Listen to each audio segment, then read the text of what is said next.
நமஸ்காரம். ஆண்டாள் திருப்பதிகளை சொல்லணும். பாசுரம் 29, மார்கழி மாதம் 29.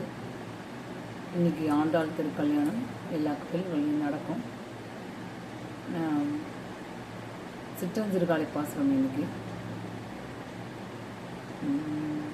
சிற்றஞ்சிறு காலை வந்துன்னை சேவித்தும் பொற்றாமரை அடி போற்றும் பொருள் கேளாய் பெற்றம்மை துண்ணும் குலத்தில் பிறந்து நீ குற்றேவளங்களை கொள்ளாமல் போகாது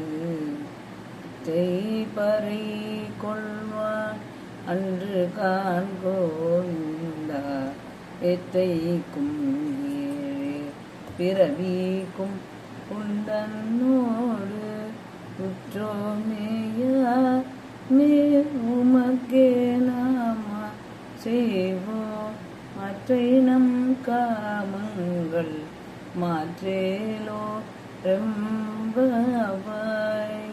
ஆண்டாள் திருப்பதிகளை சொல்லணும்.